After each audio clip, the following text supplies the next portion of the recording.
All right, new CBS News polling shows Americans support the measures the U.S. has taken to intervene in the conflict between Russia and Ukraine. Most Americans think the U.S. should sanction Russia and Vladimir Putin himself. They also support providing weapons and supplies to Ukraine and defending NATO allies. But the majority of Americans draw the line at sending U.S. troops to Ukraine, something President Biden said he will not do. I want to bring in Congressman John Garamendi. He's a Democrat representing California's 3rd District. He's also the chair of the House Armed Services Subcommittee on Readiness. Congressman, thanks so much for joining us. We understand that Congress has received a classified briefing on the situation in Ukraine last night. What is your sense of the situation there? We were talking earlier, Congressman, that the entire world has been applauding the spirit and the resolve of the Ukrainian people in the face of a much larger, aggressive military force. But how prepared are they as this drags into weeks and perhaps even months? Well, first of all of us are aware of the extraordinary courage and determination of the Ukrainian people to preserve their democracy. We see that in the films, we see that in the burned out Russian tanks, but also we see the other side of that coin, and that is the extraordinary destruction that Russia is bringing to the people of Ukraine, to their cities, and really to their future. So what we have here is a situation in which the United States is providing very significant support to the Ukrainians. And as that happens, that's the Stinger missiles. Those are the Javelin anti-tank, anti-armor missiles. All of that is in place. And it is continuing with additional support coming day after day and week after week into the future. In addition to that, the United States is providing financial and humanitarian support.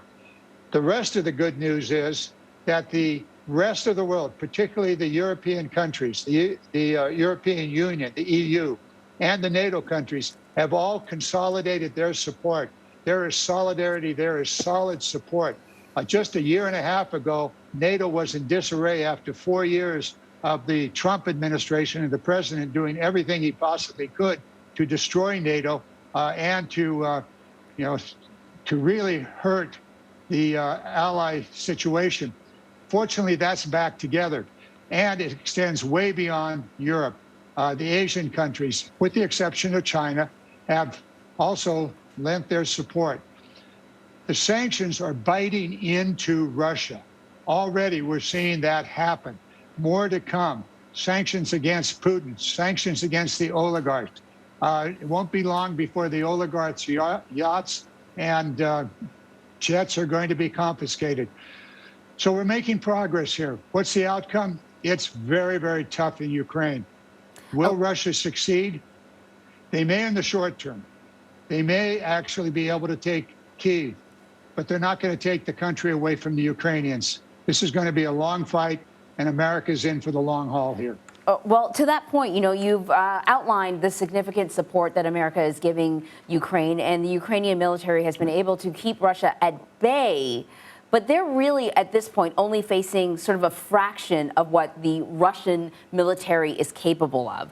So my question to you is, could you see more U.S. involvement? Is there room for more U.S. involvement? Would you like to see that happen in the future?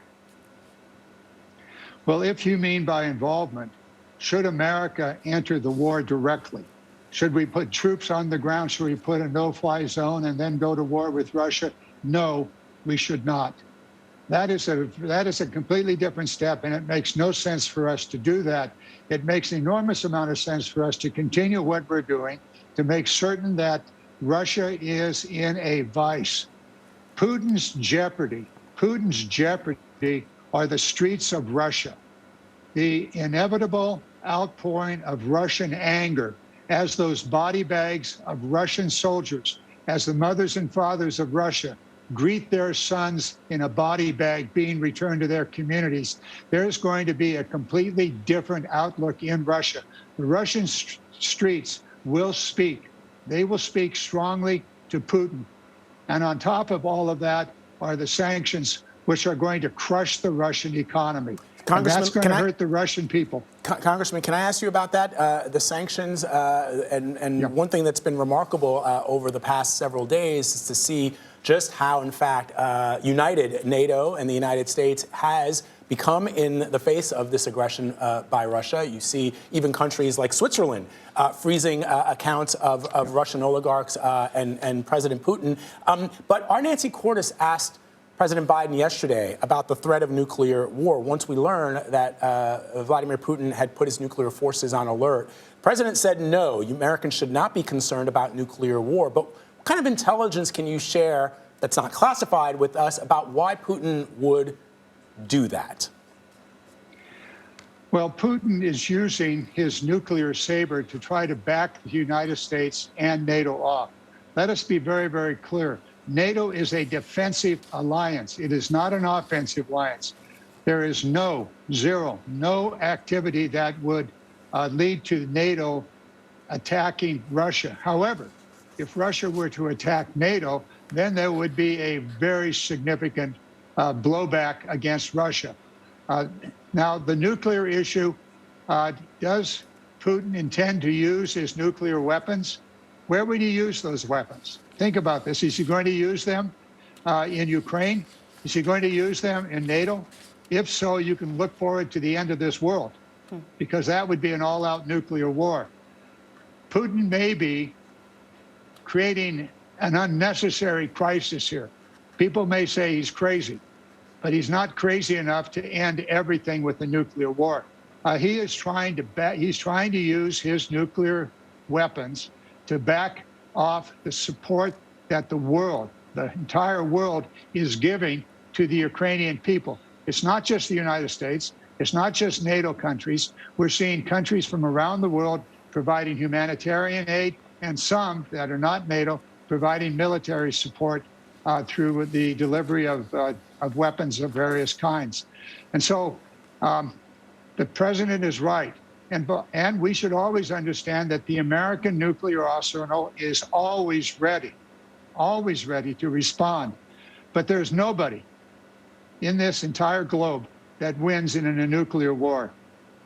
Congressman John Garamendi, thank you so much.